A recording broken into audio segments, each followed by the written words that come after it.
పిలుచుచున్నది ప్రతి వారిని వినుమా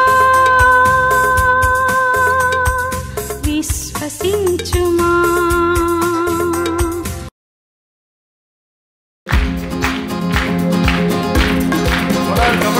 సంతోషంగా పాడాలి.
జీవితము లోకమంతా విషయమై నరకాంతి జ్వాలలు రేగే ఆ నాడి నడుపకాలను కాపాడినావు దేవా. నేను ఆశ్రయించింది ప్రభువా.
జాలిగల నా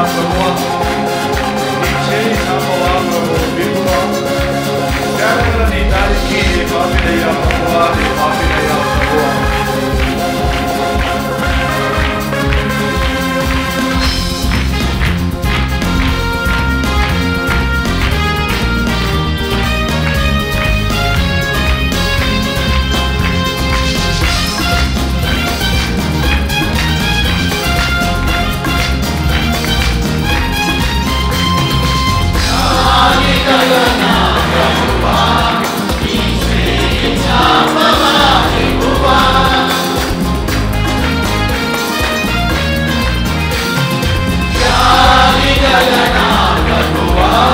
నీ చేయి చాపవా ప్రభువు విప్పువా.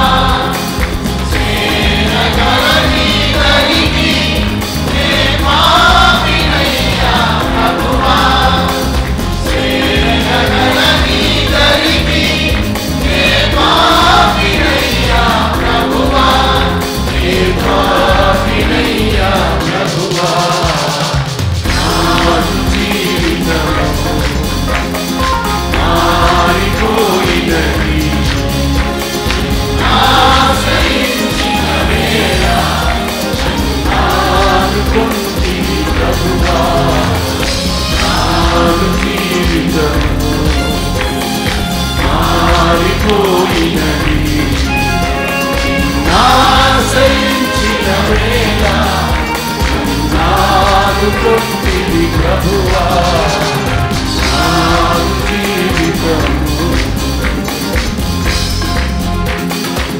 ఆరని జ్యోతివై కళ్ళలోనికి కాంతివై ఎంత కాలముంటివి, ఎంతగా ప్రేమించితివి, నన్నెంతగా ప్రేమించితివి.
ఆదుకొంటివి ప్రభువా అలాగంతా లేచబడదాం. లేచబడి మొదటి చరణం మరోసారి పాడుకోబోతున్నాం. మొదటి చరణం పాడుతున్నప్పుడు మనల్ని మనం ప్రభువుకు సమర్పించుకుందాం. ఇంకా పట్టు కాని దిశగా దూరంలో ఉన్నవా, లేక ఇంకా లోకంలో ఉన్న శ్రమంలో ఉన్నవా, ఎవరు చేయబట్టుకో చాలుదయ్యా దేవా, ఈ జన్మలనేమే ప్రభువా, పాపము విడిచి నీ దారి నడిచింది దేవా, నిన్ను ఆశ్రయించిన ప్రభువాని మొదటి చరణం అందరూ మనస్ఫూర్తిగా పాడుకుందాం. మనస్ఫూర్తిగా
అందరూ బాగున్నారండి. లైవ్లో ఉన్నవారు మీరు ఎక్కడెక్కడ నుంచి చూస్తున్నారు, మీ పేరు ఊరు లైవ్ చాట్లోకి వచ్చి టైప్ చేయండి. ఎస్, దేవునికి స్తోత్రం. కీర్తన 27. దావీదు అనగానే మాకు తెలుసు అనేవాళ్ళు చాలామంది ఉన్నారు, కానీ తెలుసుకోవలసినవి అతని జీవితంలో చాలా ఉన్నాయి. దావీదు జీవితం బహు వివరంగా బైబిల్లో రాయబడి ఉన్నాయి. కొంతమంది జీవితాల గురించి వివరంగా రాయబడలేదు. ఉదాహరణకు హనోకు దేవునితో నడిచాడు. ఒకరోజు 2 రోజులు కాదు. ఎంతకాలం నడిచాడు? 300 ఏంటి కన్ఫ్యూజన్ ఏంటి? 365 వయసు వచ్చే వరకు నడిచాడు. 300 సంవత్సరాలు దేవునితో నడిచాడు. 300 సంవత్సరాలు అతని జీవితంలో అనుభవాలన్నీ రాయాలంటే అంత పెద్ద పుస్తకం అవుతుంది. కానీ అవన్నీ రాయలా. అలా నడిచేవాళ్ళు హానోకులు అంటాడు మరొకడు లేడు. అలాగే యేసు ప్రభువు చేసిన కార్యాలన్నీ బైబిల్లో రాసి ఉన్నాయి మాత్రమే ఆయన చేశాడు అనుకుంటున్నారా? ఆయన చెప్పిన ఉపమానాలు, ఆయన చేసిన ఆశ్చర్యకార్యాలు, ముఖ్యంగా స్వస్థతలు, అవన్నీ రాసి పెడితేనట. యోహాను సువార్త చివరి అధ్యాయం చివరి వచనం చదవండి. యేసు చేసిన అద్భుత కార్యములు ఇంకను అనేకమైన ఉన్నవి. అవన్నీ వాటిలో ప్రతి దానిని వివరించి రాసిన ఎడల అటు రాయబడిన గ్రంథములకు మొత్తం భూలోకం అంతా లైబ్రరీ చేసినా కూడా చాలదంట. అన్ని విషయాలు చేశాడు ఆయన. ఎందుకంటే నువ్వు నేను అద్భుతాలు చేయక్కర్లా, అది రాసి పెడితే ఇమిటేట్ చేద్దాం ఇవాళ. కానీ మనం నేర్చుకోవాల్సిన పాఠాలు అద్భుతాలకు చేయటం కోసం యేసుప్రభు రాలేదండి. అందుకే వాటిని ఇగ్నోర్ చేశాడు. ఆయన వచ్చింది నేను అద్భుతాలు చేయడానికి లోకంలోకి వచ్చాను అనలేదుగా. ప్రాణం పెట్టడానికి వచ్చాడు, ప్రేమ చూపించడానికి వచ్చాడు. ఆ అద్భుతాలు ఆశ్చర్యకార్యాలు టెంపరరీ, కొద్దిసేపు ఒక వ్యక్తిని ఆకర్షించడం కొరకు అంతే. జీవితకాలం అంతా క్రైస్తవులు అద్భుతాలు జరగాలి, ఆశ్చర్యాలు జరగాలని ప్రభువుని ప్రేమిస్తున్నామన్నారంటే వారి భక్తి సరైందే కాదు. హానోకు జీవితంలో ఏం అద్భుతాలు జరిగినట్టుగా కనపడలే. ఆయన ప్రభుతో నడవటమే ఒక అద్భుతం. నీ బతుకే ఒక అద్భుతం. నీకు ఇంకేంటి చేసే దేవుడు? నమ్ముతున్న వాళ్ళు అల్లే చెప్పండి. ఎందుకు చెప్పారు? మరి లేకపోతే కుర్చీలో కూర్చుంటావు నువ్వు, పాడగట్టి పడుకోబెట్టుండేవారు. ఇవాళ బ్రతుకుతున్నామంటే అది ఒక అద్భుతం. ఆరోగ్యంగా ఉన్నామంటే అదొక మరొక అద్భుతం. మనకు పిల్లలు ఉన్నారంటే అది అద్భుతం. ఆ పిల్లలు రక్షించబడ్డారంటే అది గొప్ప అద్భుతం. ఆ పిల్లలు దేవుని సేవ చేస్తున్నారంటే నాకు తెలిసి అది గొప్ప అద్భుతం. ఎవడు చేస్తాడండి ఈ రోజుల్లో? డబ్బుల కోసమైతే ఏమని చేస్తారు. కానీ దావీదు జీవితంలో రకరకాల అనుభవాల గురించి అతను వెళ్తున్నప్పుడు ఎన్ని శోధనలు వచ్చినా, ఎటువంటి పోరాటాలు వచ్చినా గట్టిగా పట్టుకున్నాడండి. ఎవరిని? ప్రభువుని పట్టుకున్నాడు. ఎక్కడున్నా ప్రభువునే పట్టుకున్నాడు. ఏ పరిస్థితుల్లో కొంచెం గ్యాప్ వచ్చింది, ఒక 3-4 months ఏమో కాదు, అంతే. ఇది బెత్షెబాతో చేసిన తప్పప్పుడు మాత్రం ఆ విషయంలో తప్ప అన్ని విషయంలో దావీదు యథార్థపరుడిగా ఉండెను అని బైబిల్లో రాయబడింది. అంటే అన్ని విషయాల్లో దేవుణ్ణి ఎప్పుడూ దేవుణ్ణి వదిలిపెట్టలేదు. అదొక స్పాట్ మచ్చలాగా ఉండిపోయింది ఆ జీవితంలో. వేరే సంగతి. తన జీవితంలో ఎన్ని పోరాటాలు వచ్చినా, ఎటువంటి సిచ్యువేషన్స్ వచ్చినా, సంతోషం కలిగిన, దుఃఖం కలిగిన, రాజుగా ఉన్న, గొర్రెల కాపరిగా ఉన్న, మనుషులు తన మీద తిరగబడిన, మనుషులు తనను ఎత్తుకొని ఊరేగించిన, ఏ పరిస్థితుల్లోనైనా సరే ప్రభువును పట్టుకున్నాడు. ఎవరిని పట్టుకోవాలి మనం? ఎవరిని పట్టుకోవాలి అంటే అర్థం ఏంటి? అట్ట పట్టుకుంటారు, పట్టుకొచ్చి ఇంట్లో దాచిపెట్టుకుంటారా? మన ఆలోచన ఎక్కడికి వెళ్ళినా నాకు ప్రభువు ఉన్నాడు. మనకి ఏ సమస్య వచ్చినా నాకు ప్రభువు ఉన్నాడు. మనకి ఏ కొదువు వచ్చినా నా ప్రభువు ఉన్నాడు. మనకి ఏ అవసరత కలిగినా నా ప్రభువు ఉన్నాడు. మనకి ఎటువంటి బాధలు వచ్చినా నా ప్రభువు ఉన్నాడు. నాకు ఎటువంటి శోధన వచ్చినా ప్రభువు ఉన్నాడు. ఏ పరిస్థితుల్లోనైనా సరే నాకు ఎవరు లేరు, ఈ లోకంలో ఎవరు ఏం చేయలేరు అనే ఆలోచనలు వచ్చినా ఓకే, నాకు ప్రభువు ఉన్నాడు. ప్రభువును పట్టుకున్నవాడు పాడవడండి. ప్రభువును పట్టుకున్నవాడు ఒక్కొక్కసారి దేవుడి కోపం వచ్చి ఇదిలించుకున్నా కూడా పట్టుకునే ఉన్నాం అనుకో, ప్రభువుని పడా అన్నాం అనుకో, అన్నా కూడా ప్రభువునే పట్టుకున్నాం అనుకో. ఏంటండి అది క్రైస్తవ భక్తి. వాళ్ళ తుమ్మితే ఊడిపోయే ముక్కంట. ఏంటది? తుమ్మితే ఊడిపోయే ముక్కలాగా ఉంది భక్తి. ఇప్పుడు చిన్న జలుబు చేస్తే పిల్లలకి పెద్ద వైద్యాలు చేయిస్తున్నారు, కొత్త రకం జబ్బులు తెప్పిసుకోవడానికి. చిన్నప్పుడు చిన్నపిల్లలకి ముక్కులో నుంచి ఆ చీవిడి ఇట్లా బయటకు వచ్చి లోపలికి వెళ్ళి బయటకు వచ్చి అంటాడు, పైకి వెళ్తుంది, మళ్ళీ కిందకు వస్తుంది. ఆ అబ్బ చూసి ఆ పైటి చెక్కుతో ముక్కు అంతా తుడిచి, లేకపోతే కొంతమంది ముసలమ్మని చేతితో తుడిచేసి గోడకు రాసేసేవాళ్ళు. జలుబు వస్తేనే జబ్బు అనుకుంటున్నారు. అది ముక్కులో లోపట ఉన్నది, వ్యర్థమైందంతా బయటికి పోవటానికి. ఈ రోజుల్లో క్రైస్తవ భక్తి అంతే, ఇటు ఊగుతుంది అంతే. ఒకరోజు బాగుంటారో ఒకరోజు పైకి వెళ్ళిపోద్ది. ఒకరోజు ఎంత పొడుగు భక్తి ఉంటుంది, ఏకంగా ఇక్కడికి వస్తుంది అన్నమాట. చూడండి, ఏదేమైనా యేసయ్యను నేను విడిచిపెట్టను. పాడే పాటల సారమదే, వినే మాటల సారమదే. ఇప్పటికీ విన్నటువంటి వర్తమానాల్లో మనం గమనించింది చూస్తే ప్రభువును పట్టుకోవాలి. దావీదు ఒక మాట అన్నాడు 4వ వచనంలో, యెహోవా యొద్ద ఒక్క వరం అడిగి తిని దానినే నేను వెతుకుచున్నాను.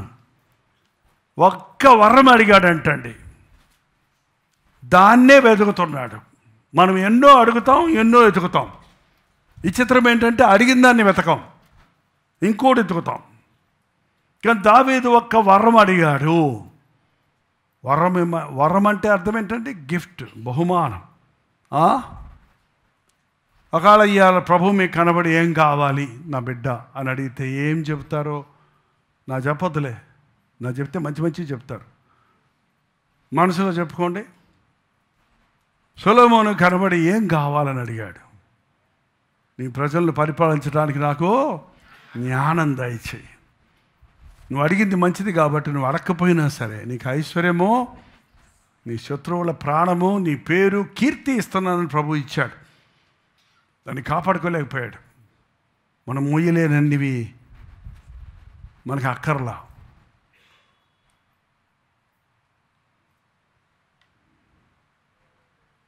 నీకు ఎవరైనా ఒక 10 లక్షలు ఇస్తే మీ అమ్మ మీ నాన్న ఇంకెవరిస్తారులే అంతకుమించి ఈ లోకంలో.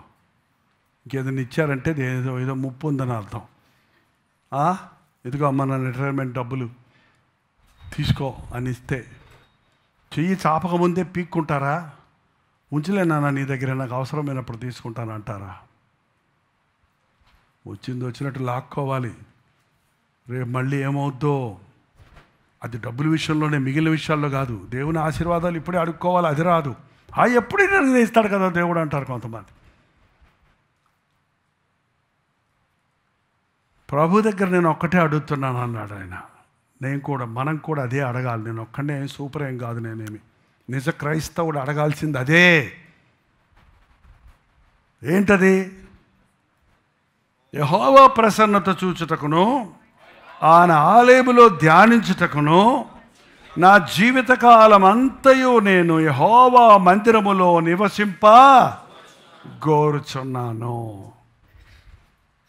రాజసింహాసనం మీద కూర్చోబెట్టాక నేను దేవదారు బురులతో కట్టబడినటువంటి ఇంట్లో ఉన్నాను. నా దేవుని మందిరం గుడారాల చాటునుంది, తెరల చాటునుంది. నా దేవునికి ఒక మందిరం కనుగొనాలి, స్థలం కనిపెట్టేవాడుకు నేను మంచం ఎక్కను, నేను నిద్రపోనని ఒకసారి వాగ్దానం చేసుకున్నాడు దేవుడితో నిబంధన. అట్లాగే స్థలం కొనే వరకు నువ్వు మందిరం కట్టొద్దు అన్నా కూడా మందిరానికి కావాల్సిన అన్నీ సిద్ధపరిచే వరకు ఊరుకోలేదు. ఎందుకంటే ప్రభువును ప్రేమించిన వాడు ప్రభువు మందిరాన్ని ప్రేమిస్తాడు. నా జీవితకాలం అంతా ప్రేమించాలి. నా జీవితకాలం అంతా ఏంటి అడిగారు? యెహోవా ప్రసన్నతను చూచుటకును ఆయన ఆలయములో ధ్యానించుటకును. ఎంతమంది ధ్యానిస్తారు మీరు? వాక్య ధ్యానం ఎంతమందికి ఉందండి? అనుదిన ధ్యానం అని పెట్టాం మనం. నేను అది 16 to 17 minutes యాక్చువల్ మెసేజ్ ఉంటుంది. చెప్తున్నప్పుడు చెప్తాను, ఇది ధ్యాన సమయం. ఈ వాక్యాన్ని పట్టుకొని రోజంతా ధ్యానించండి. ఈ అధ్యాయాన్ని మళ్ళీ మళ్ళీ చదవండి. దేవుడు మీతో మరింతగా మీకు అవసరమైన రీతిగా మాట్లాడతాడు. దుష్టుల ఆలోచన చొప్పున నడువక, పాపుల మార్గము నిలువక, అపహాసకులు కూర్చుండు చోట కూర్చుండగా యెహోవా ధర్మశాస్త్రము ఆనందించుచు. దివారాత్రాలు చదివేవాడు కాదు. దివారాత్రాలు చదువుతాం, మాకు ఉద్యోగాలు ఉన్నాయి, చదువులు ఉన్నాయి, కాలేజీలు ఉన్నాయి, పనులు ఉన్నాయి అంటారు. కానీ దివారాత్రాలు ఏం చేయొచ్చు? మనం ధ్యానించవచ్చు. మందిరంలో గంట కూర్చుంటావు, 3 గంటలు కూర్చుంటావు.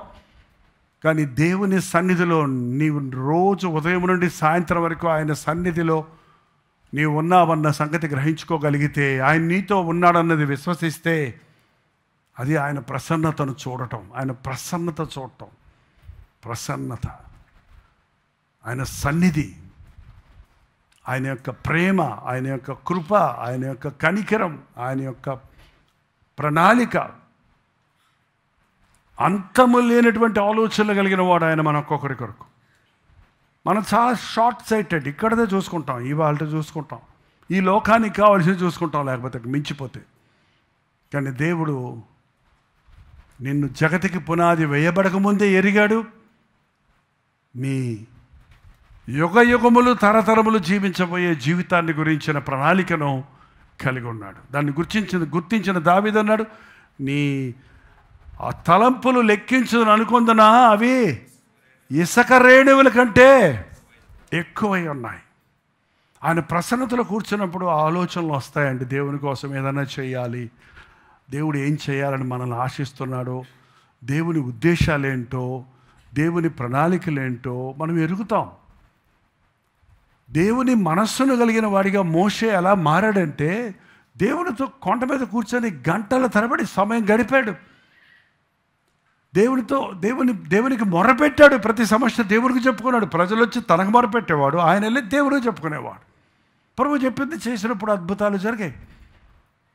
నన్నేం చేయమంటావు అంటారు ఇవాళ. మనం ఎవరైనా మనకి ఏదన్నా సమస్య చెప్తే, మనకి ఎవరన్నా ఏదన్నా చెప్పినప్పుడు మనం చేయాల్సింది ఏం చేయలేము. మనం డబ్బులు సహాయం చేయలేకపోవచ్చు, ఒకవేళ ఇతర సహాయాలు చేయలేకపోవచ్చు. కానీ అందరం మనం చేయగలిగింది ఒకటి ఉందండి, అది ప్రార్థన సహాయం.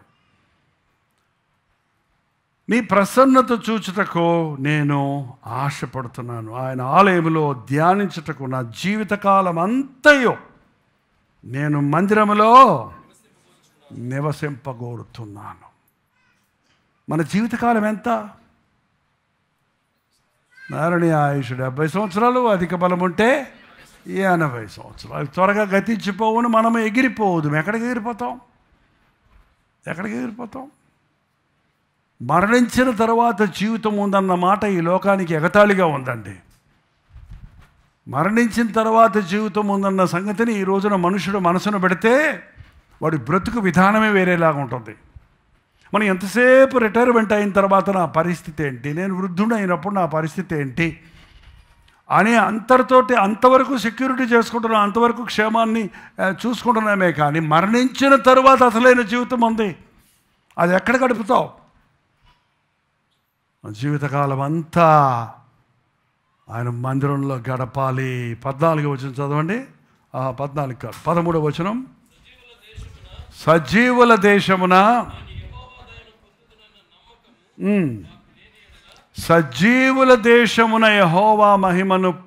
యెహోవా దయను పొందుదునని నమ్మకము నాకు లేని ఎడల నేనేమైపోతా?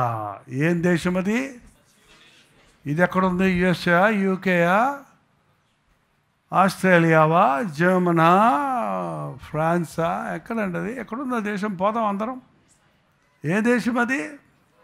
ఈ దేశాలన్నీ, ఈ భూలోక రాజ్యాలన్నీ మటుమాయిపోయాయి.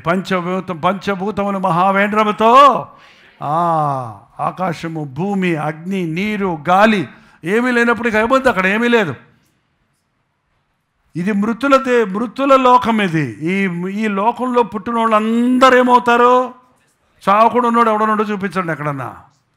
ఇది మృతులు, చచ్చిపోతావు ఏదో ఒకరోజు. నువ్వు ఎంత గొప్పడవు, ఎంత డబ్బు ఉండని, ఎంత ఆరోగ్యం ఉండని. ఆరోగ్యవంతులు చావరో? గుద్దిందంటే అదేంటో టైటానిక్ షిప్ అంటే అక్కడెక్కడో పడిపోయిందంట. దాని జోలు మనకి ఎందుకు చెప్పు? దానికోసం 2 కోట్ల రూపాయల టికెట్లు పెట్టుకొని 3 కోటీశ్వర్లు బయలుదేరి వెళ్ళారు. ఇంకో 2 పైలట్స్, 5 కలిసి వెళ్ళి ఏమీ అంతుపట్టక డబ్బులు పెట్టి టికెట్ కొనుక్కొని మృతుల లోకానికి వెళ్తున్నారంటే ఏం అర్థం ఉంది చూడండి. వాళ్ళు కోటేశ్వర్లు, పిల్లలు తిన్నా కూడా ఉన్నంత డబ్బులు ఉన్నాయి, అంత విజ్ఞానం ఉంది, అంత సైంటిఫిక్ థింగ్స్ అన్నీ కనిపెట్టుతున్నారు. సబ్మరైన్స్ కనిపెట్టారు, నీళ్ళల్లో లోతుకి వెళ్ళగలమని. లోతుకి వెళ్ళి చూడాలంటే బైబిల్ చదవండి, లోతుకి వెళ్తే తెలుస్తుంది. సముద్రంలో ఏముంది? సముద్రం అగాధమని ఉంది. సముద్రం ఏంటంటది? అగాధము. 1వ అధ్యాయం 1వ వచనం చదివితేనే సగం అర్థమవుద్ది మీకు. ఏంటది? అది కాదు.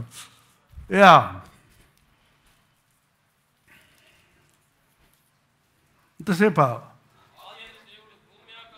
భూమి నిరాకారముగా శూన్యముగా ఉండను, చీకటి అగాధ జలములపై కమ్మి ఉండను. ఇప్పుడు అక్కడ సబ్బరన్ లోపలికి వెళ్ళినప్పుడు వాళ్ళు వెళ్ళి చూద్దామని దానికి వెళ్ళి గుద్దారట.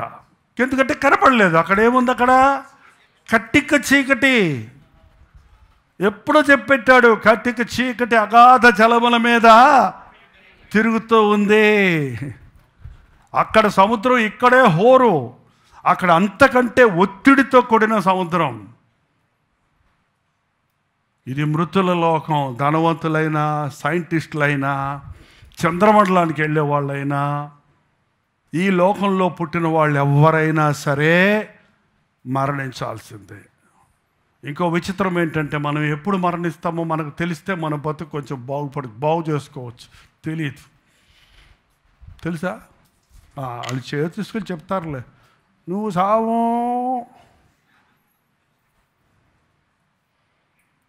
గుమ్మడికాయ కట్టుకుంటే ఇంటికి నువ్వు సావు, లేకపోతే మండం పొంచుందే, యాగాలు చెయ్యి, అవి ఇవని చెబుతారు. అన్నీ చేసి చేస్తారు చివరికి. చూడండి, ఎవ్వడు ఈ లోకంలో నరుడిగా వచ్చిన యేసు ప్రభువు కూడా మరణించాడు.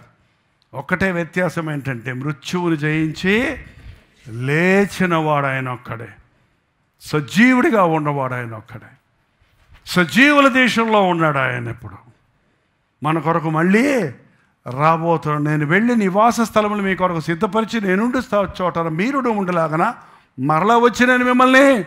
మరి ఆ మాట నమ్మరా? ఆ పరలోక రాజ్యం వెళ్ళాలని ఆశ లేదా? ఈ లోకం గురించి ఆలోచన, ఈ మృతుల లోకంలో ఉన్న వాసి విషయమే కక్కుర్త.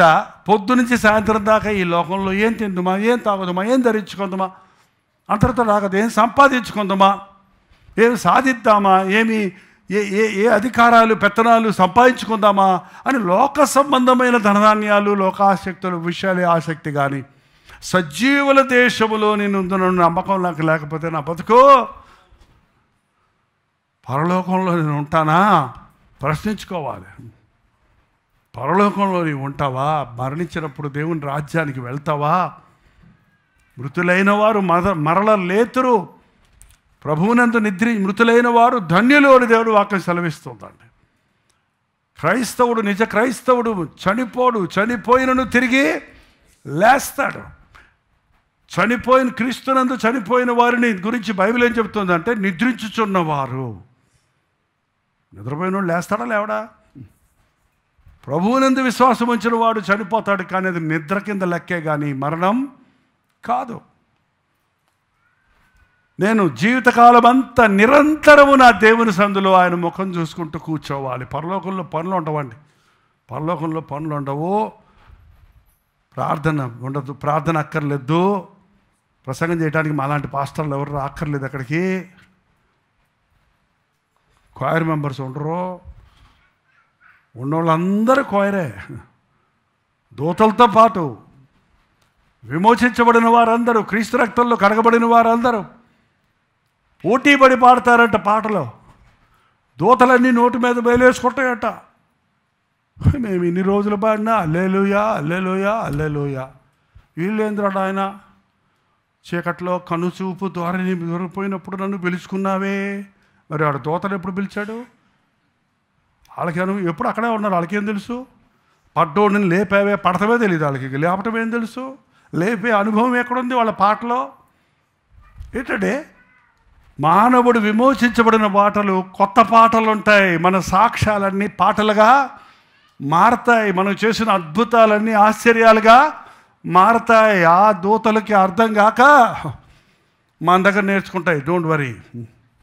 ఏంటంటే ఇంకో గొప్ప విషయం ఏంటంటే దేవుడు ఎంత ప్రేమామయుడంటే తప్పిపోయినా తప్పు చేసినా దేవుడు మనల్ని మాత్రమే క్షమిస్తున్నాడు, కానీ దూతలకి క్షమాపణ. There is no second choice for angels. ఒక్కసారి తప్పిపోయాడు అపవాది, వాడితో పాటు చేరనుకునే దూతలు అంతే, వాళ్ళు పడిపోయారు. వాళ్ళకి ఎప్పుడండి సైతాన్ ఈ పాట పాడలేదండి. ఏ పాట? నాదు జీవితము మారిపోయినది. పోదే. ఎవరో చిన్నపిల్ల ప్రాణం చేస్తున్నట్టు, ప్రభువా ఈ సైతాన్ గడ్డి మార్చునైనా, వాడికి మారు మనసు దయచేయనైనా, మా నాన్నకు తాపిస్తున్నాడయ్యా రోజు. నాన్న మారాలని ప్రార్థన చేయండి. వాడు ఎంత మారుతాడు? సైతాను మారడం, వాడికి మారే అవకాశం లేదు. తన స్వరూపంలో తన ఆకారంలో చేస్తున్నాడు కాబట్టి నన్ను క్షమిస్తున్నాడు. నేను చాలామందిని చూశానండి, ఒక పడిపోయి లేచిన వ్యక్తికి ఉన్నంత కృతజ్ఞత పడకుండా ఉన్నవాడికి ఉండదండి. ఎప్పుడు ఆకలి ఉన్నవాడికి అన్నం విలువ తెలుసా? ఆకలితో పస్తులు ఉన్నవాడికి ఆహారం దొరికిందనుకోండి ఎంత కృతజ్ఞత ఉంటుంది, ఎంత లొట్టలు వేసుకుంటూ కమ్మగా తింటాడు. సరే, దేవుని ప్రేమను మనం జుర్రుకునే అవకాశం ఉంది. దావీదు అన్ని విధాలుగా దేవుని ప్రేమను అనుభవించాడు, దేవుని కృపను అనుభవించాడు. తన ఆశ ఏంటంటే నేను జీవితకాలం అంతా సజీవుల దేశంలో నా దేవుని మీద ఉండాలి, నేను ఎవరికి భయపడను. గబగబ వెళ్ళిపోతారండి, నేను చూస్తున్నాను అండి. నాకు యెహోవా వెలుగయ్యను, రక్షణ అయ్యను, నేను ఎవరికి భయపడను. ఆయన నా ప్రాణ దుర్గము, నేను ఎవరికి వెరతును. నా శరీరము మాంసము తినుటకు దుష్టులు నా మీదకు వచ్చినప్పుడు, నన్ను బాధించు శత్రువులు నా మీదకు వచ్చినప్పుడు వారు తొట్టిల్లిరి. నాతో యుద్ధము చేయుటకు దండు దిగినను. నా హృదయమో దండు దిగినా కూడా నేను భయపడను. ఎందుకంటే నా శరీరాన్ని ఏం చేసినా కూడా నేను భయపడను. ఎందుకంటే నా ఆత్మను నా ప్రభువు నుండి దూరపరచలేడు. క్రీస్తు ప్రేమ నుండి మనల్ని ఎవరు ఎడబాపగలడు? ఈ లోకంలో శ్రమలు వస్తాయండి. క్రైస్తవుడైనందున ఎవడైనా శ్రమ బాధను అనుభవించిన వల్ల దాని యందు అతిశయించాలండి బైబిల్లో. నీ శరీరమును మాత్రమే చంపగలిగిన వాళ్ళకు నువ్వు భయపడొద్దు. నీ శరీరాన్ని ఆత్మను చంపగలిగిన దేవునికి నువ్వు భయపడు. అందుకే కొంతమంది క్రైస్తవులు ఇప్పుడు ఈ దినాల్లో వారు అన్ని శోధనలు ఉన్నప్పటికీ ప్రభువుని విడిచిపెడతాం లేదండి, ప్రభువుని విడిచిపెడతాం లేదు. మణిపూర్లో కొన్ని చర్చెస్ కాల్ చేస్తే ఆదివారం వస్తే చర్చిలు లేవు, ఇళ్ళు లేవు. ఎక్కడ ప్రార్థన పెట్టుకున్నారో తెలుసా? వాళ్ళు రోడ్డు మీద మోకరించి ప్రార్థన చేస్తున్నారు. పందిర్లు గుడ్డలతో పందిర్లు వేసుకొని అరణ్యాల్లో ఎక్కడికో దాక్కొని అక్కడ దాక్కున్నా కూడా దేవుడు మాకు ఏం చేశాడు, మేము ఎన్ని కష్టాల్లో ఉంటే అనకుండా అప్పుడు కూడా దేవుడిని స్తుతిస్తున్నారు. అంటే నా దేవుడు నాకు తోడున్నాడు, నేను ఎక్కడుంటే అక్కడ తోడున్నాడు. మన ప్రభు అండి, నాకు హై క్లాస్ చర్చ్ ఉంటే కానీ నేను రాననేవాడు కాదండి. ఒక విఐపిని పిలవాలంటే వారికి తగినన్ని ఎయిర్పోర్ట్లన్నీ చేస్తే కానీ వాళ్ళు రారంట. పాస్టర్స్ కూడా ఉన్నారు అట్టగే. ఎంతమంది వస్తారు మీటింగ్ అని అడుగుతారు కొంతమంది. మీటింగ్కి రండి మా ఊరికంటే ఎంతమంది వస్తారు? ఎంతమంది వస్తే ఎందుకు? దేవుని చిత్తమా కాదా తెలియాలి. నేను అంత చిల్లర పాస్టర్ని కాదు. అబ్బా, మన ప్రభు ఒక్కడున్నా వస్తాడు, ఇద్దరున్నా వస్తాడు, ముగ్గురున్నా ఆయన సన్నిధి అక్కడ ఇస్తాడు.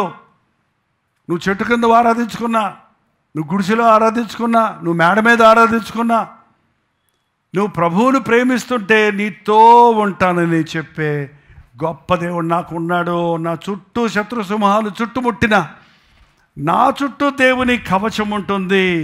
ఆపత్కాలమున ఆయన తన పర్ణశాలలో నన్ను దాచును, తన గుడారపు మాటను నన్ను దాచును, ఆశ్రయ దుర్గం మీదకు నన్ను ఆయన ఎక్కించును. ఇప్పుడు నన్ను చుట్టుకుని ఉన్న నా శత్రువుల కంటే ఎత్తుగా నా తల ఎత్తబడును. ఆయన గుడారములో నేను ఉత్సాహధ్వని చేయుచు బలులర్పించదను, నేను పాడెదను యెహోవాను గురించి స్తుతిగానము. ఆహా, పాడారా మీరు? కొన్ని చర్చల్లో కోయరోళ్లే పాడతారు, సంఘం పాడదు. కచేరీకి వెళ్ళినట్టు కూర్చుంటారు. ఏంటండి, కర్ణాటక సంగీతం లాంటి సంగీతం పాడామనుకోండి, మనకు రాదు కదా. అంటే మనం ఏం చేస్తాం?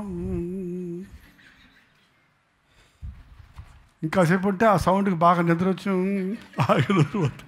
ఏంటండి, పాటలు వింటారు. ఇంకా అది చర్చికి వెళ్ళేది మనం పాటలో పాడటానికి. పాటలు పాడుతున్నప్పుడు నా నోట దేవుడు కొత్త పాట పెట్టను. మనం పాటలు మార్చేస్తుంటాం. అందుకే కల్వరి నాథా నిన్ను చూడాలి చూడాలి అని సంవత్సరాల తరబడి పాడుతుంటే ఎన్నిసార్లు పాడతారు అట్లాగా? చూచాను అని పాడమని చెబుతుంటాను కదండి. మరి నెరవేరింది నా జీవితంలో, అది నెరవేరింది. పాటలు మార్చేస్తాం, కొత్త పాట ఉంటుంది. నీ పాట వేరు, ఆయన పాట వేరు, నీ సాక్ష్యం వేరు, వాళ్ళ సాక్ష్యం. అంత డూప్లికేట్ లాగా అందరి సాక్ష్యాలు ఒకలాగా ఉండవు. ఒక్కొక్కరిని ఒక్కొక్క రీతిగా ప్రేమిస్తున్నాడు, ఒక్కొక్కరికి ఒక్కొక్క సాక్ష్యం ఉంది. దావీదు అంటున్నాడు, నేను పాడెదను యెహోవాని గురించి స్తుతి గానము చేసేదను. 7వ వచనం, యెహోవా నేను కంఠధ్వనం ఎత్తి ప్రార్థించినప్పుడు నా మనవి వాళ్ళక నేను పాడతాను మాత్రం కాదు, నేను ప్రార్థిస్తా, స్వరమెత్తి ప్రార్థిస్తా. ఎంతమందికి ప్రార్థన వచ్చండి? ఎంతసేపు ప్రార్థిస్తారండి? ఎంతసేపు ప్రార్థిస్తారండి? మీ పాత ఫ్రెండో లేకపోతే మీ అమ్మగారో మీ నాన్నగారో మీకు బాగా పరిచయం ఉన్న వ్యక్తులు కొద్ది సంవత్సరాల తర్వాత కనపడ్డారనుకోండి, ఎంతసేపు మాట్లాడతారు? ఎంతసేపు మాట్లాడతారు? ఎంతసేపా? అప్పుడు తెల్లారిపోయిందా? అప్పుడు సాయంకాలం అయిపోయిందా? సరే అంటారు, మళ్ళీ మాట్లాడుతూనే ఉంటారు. మరి ప్రార్థన దేవునితో మాట్లాడుకునేవాడు ఎంతసేపు మాట్లాడతారు? ప్రభా అయిపోయిందేనా, ఆమెన్, చాలా పనులున్నాయి ప్రభా నాకు అన్నట్టుగా ఇది క్లుప్తమైన ప్రార్థనలు. దావీదు అంటున్నాడు, నేను జీవితకాలం అంతా కూర్చొని ఏం చేస్తావయ్యా? ఆయన ఆలయంలో కూర్చొని ఏం చేస్తావు? నేను పాటలు పాడుకుంటా, నేను కంఠధ్వని ఎత్తి ప్రార్థన చేస్తాను. ప్రార్థనా సమయాలు కూడా మనం సంకుచితం చేసేస్తున్నాం. కానీ కనీసం ప్రార్థన, నాకు తెలిసి చర్చిలో ప్రార్థన ఒకవేళ 2-3 సెషన్స్గా విభజించిన మినిమము గంట సేపు ఉండాలండి. పాటలు కూడా గంట సేపు ఉండాలి. వాక్యం కూడా గంట ఉంటే చాలు. అప్పుడు వాక్యమేమో బాధుడే బాధుడు, ప్రార్థనకు మాత్రం టైం ఉండదు. పోండి అయిపోయింది ఆశీర్వాద ప్రార్థన. పాటలేమో అయిపోయాక వస్తారు సంఘస్థులు, విశ్వాసులు. అప్పుడు ఏమవుద్ది? మీరు ఎట్ట పెరుగుతారు? తల ఉండదు, కాళ్ళు ఉండవు. ఎట్ట ఉంటావు చెప్పు నువ్వు? తల లేదు, కాళ్ళు లేదు, మొండంగా ఉంటే ఎట్టుంటావండి? ప్రార్థన, పాటలు, వాక్యము ఫుల్గా నీవు విన్నప్పుడు, నీవు అందులో పార్టిసిపేట్ చేసినప్పుడు ఆధ్యాత్మికంగా నూతనపరచబడతావు. రాబోయే 6 దినాలకు ఆధ్యాత్మిక శక్తి నీకు ఉంటుంది. ఆ సంతోషం ఉంటుంది నీ మీద, ఆ యొక్క ఆనందం నీకు ఉంటుంది. ఫుట్బాల్ ఆడేవాడు ఆ బంతిని ఒక్క తన్నుదన్నాడు అనుకోండి, గట్టోడు ఎంత దూరం పెరగడుతుంది? ఎంత దూరం పెరగడుతుంది? దానికి ఏమైనా ప్రాణం ఉందా లోపట? ఆ తన్నిన తన్నుకి అది ఎంత దూరం వెళ్తుందో చూడండి. దేవుడు అలాగే మనల్ని ప్రతి ఆదివారం తన్ని పంపించాలని రప్పిస్తున్నాడు ఇక్కడికి. ఎక్కడ దంతాడో అని అక్కడక్కడ దాక్కుంటున్నారు కొంతమంది. ఏంటంటే నిన్ను బాగా ఫ్యూయల్, ఇది కారులో ట్యాంక్ ఫుల్ చేయి అంటారు చూడండి. ట్యాంక్ ఫుల్ చేస్తే ఎంతసేపు తడుస్తుంది మీ కారు? మీరు ఎంత ఫిల్ చేశారో అంత అన్ని మైళ్ళు అదే.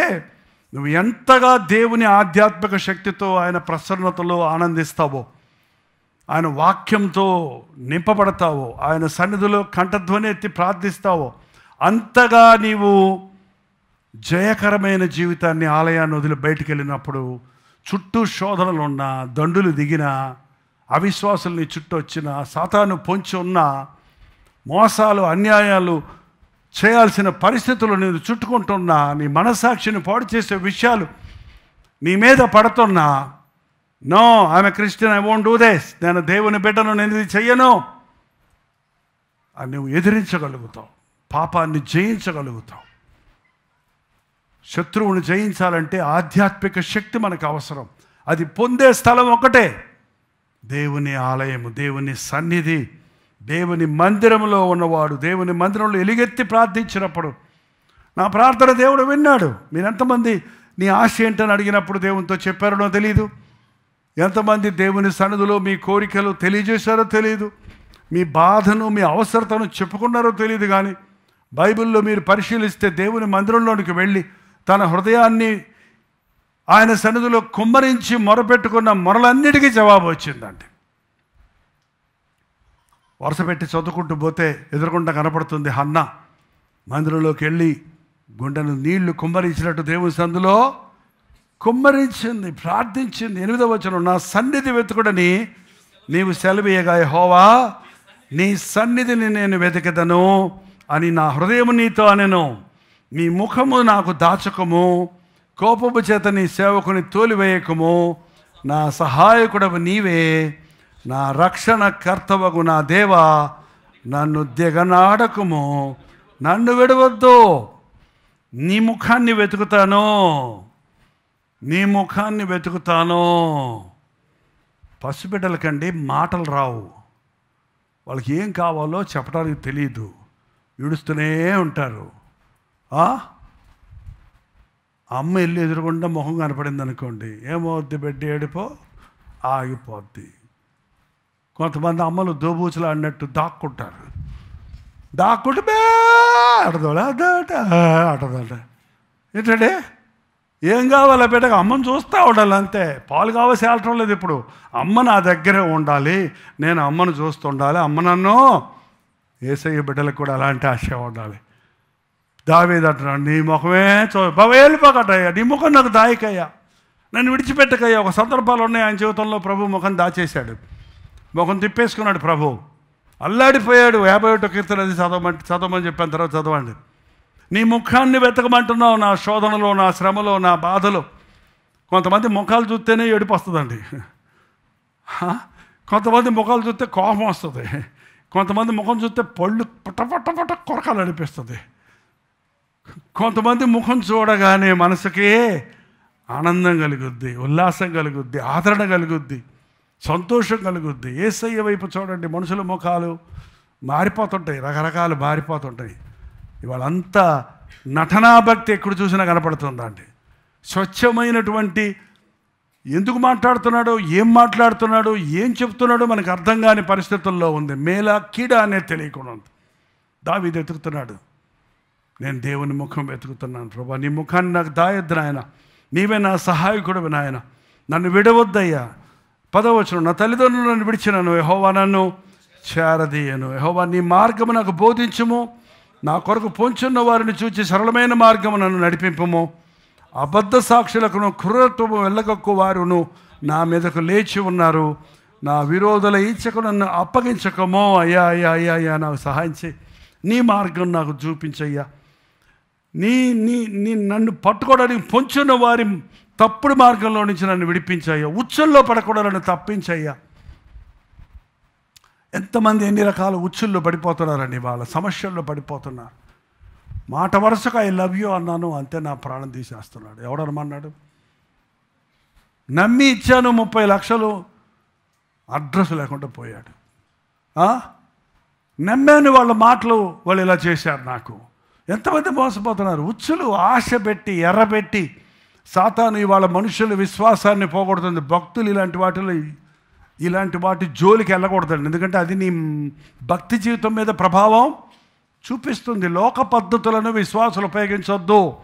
మంచిగా కనబడింది అయినప్పటికీ సరే, ఇతరులు నీ మేలుగోరు చెప్తుంది అయినప్పటికీ సరే, అది అవునా కాదా అని కన్ఫర్మ్ చేసుకోవాల్సింది ఎక్కడంటే దేవుని ముఖమును ఎత్తుకో. ప్రభా ఏం చేయమంటావు, ఇది నాకు పొంచున్న మార్గమా, నన్ను ఆశీర్వదించే మార్గమా, నన్ను పాడు చేసే మార్గమా?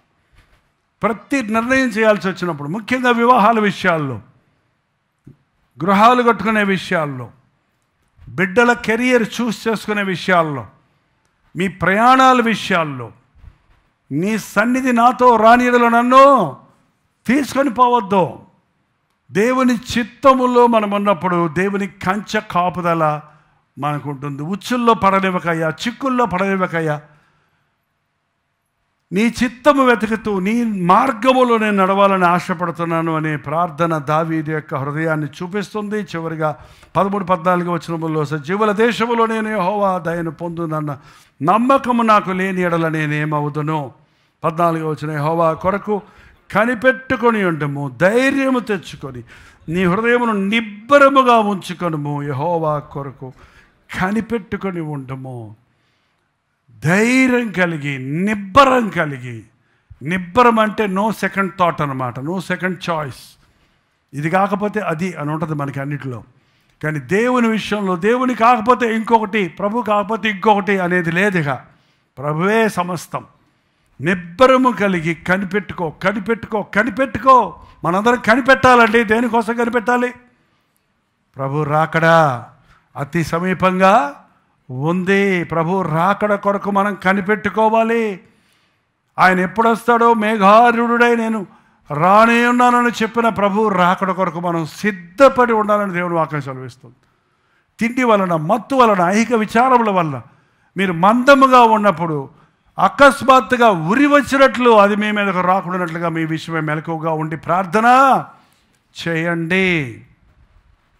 ఏ ధ్యాసలో ఉన్నా, ఏ పనిలో ఉన్నా ఒకటే ఆశ, ఒకటే ధ్యాస ఏంటంటే, ఇది నా దేవునికి ఇష్టమేనా, ఇదిలో ప్రభు ఉన్నాడా, ఇది ప్రభు మార్గమేనా, ఇది ప్రభు చిత్తమేనా, ఇది ప్రభు ఉద్దేశమేనా అని మనం పరిశీలించుకుంటూ ప్రభుతో సహవాసం చేస్తూ ఉన్నప్పుడు ఈ లోకంలో సురక్షితంగా ఉంటాం. అంతేకాదు, ప్రభు ఇచ్చే మెప్పును పొందినట్లు సజీవుల దేశంలో మరణము లేని, చీకటి లేని, ఆకలి దప్పకలు లేని ఆ పరలోక రాజ్యములో యుగయుగములు తరతరములు ఆయనతో పాటు జీవించబోతున్నాం.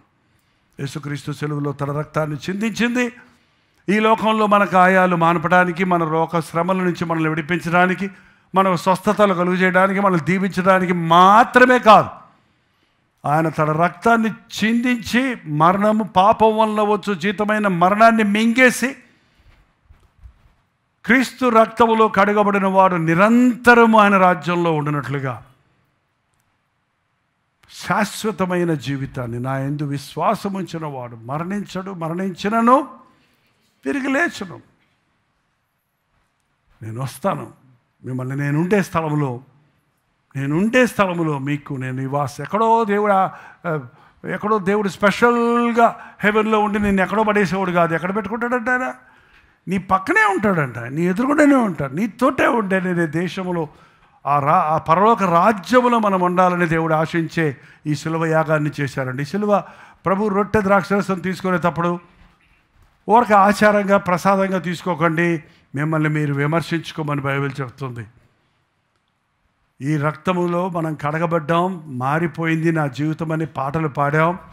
ఇంకేమైనా అవిధేయత నీలోకి వచ్చిందా, కల్మషం నీకు వచ్చిందా, లోక మాలిన్యం ఏమైనా అంటిందా, నీ మనస్సాక్షిని పాడు చేసే పాపాలకి చోటు ఇచ్చావా అని ఒక్కసారి పరిశీలించుకుంటూ, నా హృదయం సరిలేదు, నేను రొట్టె తీసుకొని అంటారు కొంతమంది. అది కూడా సరికాదు. సరిలేని వాళ్ళు సరి చేసుకొని తీసుకోమన్నాడు దేవుడు, అంతేగాని వద్దని చెప్పలేదు. అందుకే మనం రొట్టె ద్రాక్షరసాన్ని టైం అయినా కూడా ఇక్కడి నుంచి మీకు అందిస్తున్నాం. మీ దగ్గరకు వచ్చి రావడానికి కనీసం మీ రొట్టె మీ చేతిలోకి వచ్చిన తర్వాత కూడా మీరు ప్రార్థన చేసుకోవడానికి కనీసం 5 to 10 minutes మీకు టైము దొరుకుతుంది. ఆ సమయంలో అటు ఇటు చూడటం కాకుండా, దేవ నీకు వ్యతిరేకమైంది నాలో ఏమన్నా ఉందా అని ఆయన ముఖం వెతకండి. ఆయన ముఖ వెలుగులో మన రహస్య పాపాలు కనబడతాయి. అలాగే ఆయన ద్రాక్షరసం తీసుకుంటున్నప్పుడు ఆయన చిందించిన రక్తము ద్వారా మనకు పాపక్షమాపణ ఉంది. బైబిల్లో ఏం చెప్పబడింది? మన మనస్సాక్షిని కూడా శుద్ధి చేస్తుంది. మన మనస్సాక్షి, మనం భయంకరమైన పాపాలు దేవుని నమ్మిన తర్వాత చేయకపోవచ్చు నువ్వు, కానీ మనస్సాక్షికి వ్యతిరేకంగా నువ్వు చేసే పాపాలు ఉంటాయి. నీ మనస్సాక్షి పాడవుతుంది. నువ్వు ఒప్పుకుంటే, మన పాపంలో మనం ఒప్పుకొని నేడలు ఆయన నమ్మదగిన వాడు, నీతిమంతుడు కనుక మన సకల దుర్నీతి నుండి మనల్ని ఆయన పవిత్రులుగా చేస్తాడు. లేచబడండి, ప్రభు బలలో పాల్పొంపులు పొందడానికి సిద్ధపడ్డ వారందరూ మీ హృదయం తెరిచి దేవునితో చెప్పండి. మన ఎదురుగుండా రొట్టె ద్రాక్షరసం క్రీస్తు శరీరానికి, ఆయన చెందించిన రక్తానికి గుర్తుగా ఉంది. నన్ను జ్ఞాపకము చేసుకున్నటకు దీన్ని చేయుడు అని ప్రభు చెప్పున్నాడు. కాబట్టి ఈ శిలువ రక్తానికి గుర్తుకున్న ద్రాక్షరసాన్ని, ఆయన శరీరానికి గుర్తుగా ఉన్న ఆ యొక్క రొట్టెను మనం పాలుపొప్పులు పొందుతున్నప్పుడు, ఈ నా శరీరమును తిని నా రక్తమును తాగితే కానీ నా రాజ్యానికి వారసులు కారని శిష్యులతో చెప్పినప్పుడు వారిలో అనేకులు బెదిరిపోయారు. కానీ ఇందులో ఉన్న సత్యాన్ని నమ్మలేదు. క్రీస్తుని నీ రక్షకుడుగా అంగీకరించినప్పుడు, క్రీస్తు రక్తంలో నువ్వు కడగబడినప్పుడు, దేవుని బిడ్డగా నీవు మారినప్పుడు దేవుని రాజ్యానికి వారసుడుగా ఉంటావు. ప్రతి ఒక్కరు నోరు తెరిచి ఒక చిన్న ప్రార్థన చేయండి. నాయనా, నిన్ను చూచే కనులు దయచేయ్యా, నిన్ను విడిచిపెట్టకుండా నీ ఎంబటినే ఉండే కృప దయచేయ నాయన. నా జీవితం మారిపోయింది, నా బాధలు తీరిపోయాయి. అపవాది చీకటి మార్గములో నుండి నన్ను ప్రభు రక్షించాడు. శోధనకరమైన శ్రమల నుండి, గుంటల నుండి నన్ను విడిపించాడు. అయ్యా ఆశయ్య, నీలాగా ఉండాలనే ఆశయ్య. నా చేతకాటం లేదయ్యా, నీ రక్తంలో నన్ను కడిగయ్యా, నా స్వభావాన్ని మార్చయ్యా. ప్రతి ఒక్కరు నోరు తెరిచి ప్రార్థన చేద్దాం. ప్రతి ఒక్కరు నోరు తెరిచి కొన్ని మాటలు దేవుడితో మాట్లాడండి. ప్రభు మన ప్రార్థనలు వింటున్నాడు.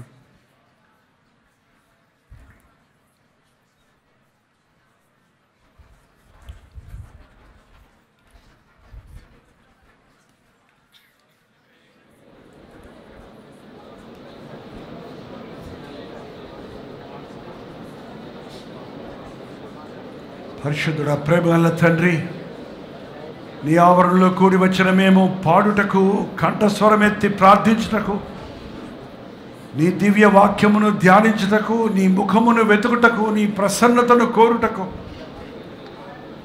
జీవితకాలం అంతా నీ ఆలయములో ఉండి నీ వాక్యమును ధ్యానించే భాగ్యము పొందుటకు సహాయము చేయి నాయన. నీకు దూరమైన వారిని ఈ సమయంలో దర్శించు తండ్రి. నీ వెతుకుతున్న వారిని కనుగొని నీ కౌగిల్లో చేర్చుకో అయ్యా. నిన్ను బాధ పెట్టిన వారిని దండించగా క్షమించే దేవుడుగా ఉన్నావు కనుక ఆయన నీ కృప కొరకు వేడుకొనుటకు మాకు సహాయం ఇచ్చి, పాపం వల్ల వచ్చే జీతమైన మరణాన్ని, శాపమును కొట్టివేసి మా కొరకు నిత్య జీవాన్ని సిద్ధపరిచావు.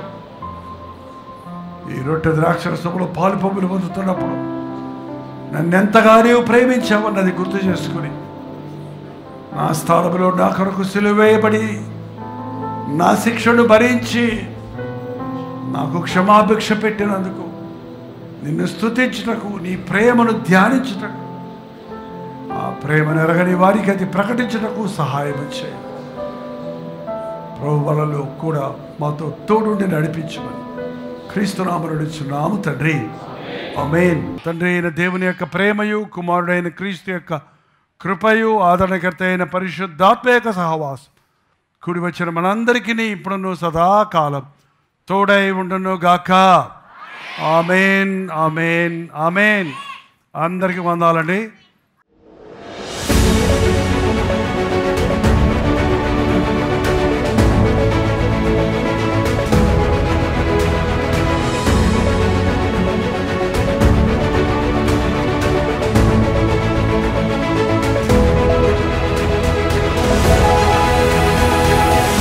హల్లెలూయా, దేవునికి స్తోత్రం. బెంగుళూరు పరిసర ప్రాంతాల్లో ఉన్న వారికి శుభవార్త.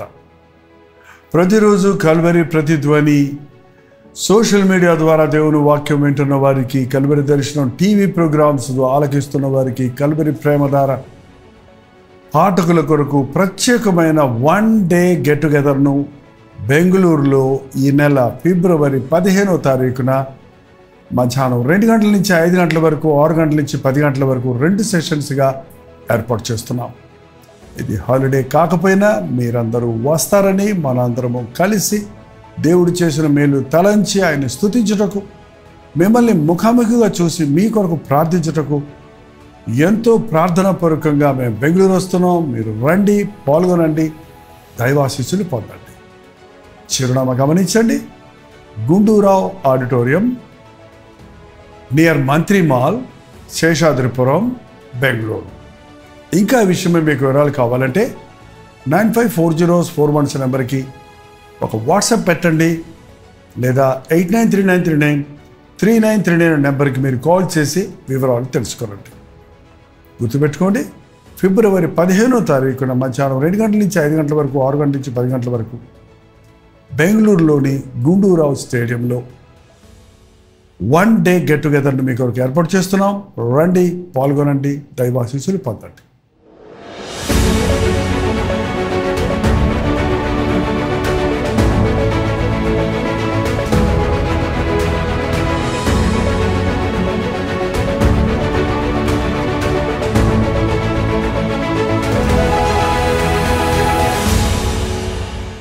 దాని స్తోత్రం. మీరు విన్న వర్తమానం మీకు ఆశీర్వాదకరంగా ఉంటే, మీ ప్రార్థన అవసరతల భారాలు ఉంటే 954041 నెంబర్కి ఇప్పుడే ఒక టెక్స్ట్ లేక వాయిస్ మెసేజ్ ద్వారా వాట్సాప్ పంపించండి.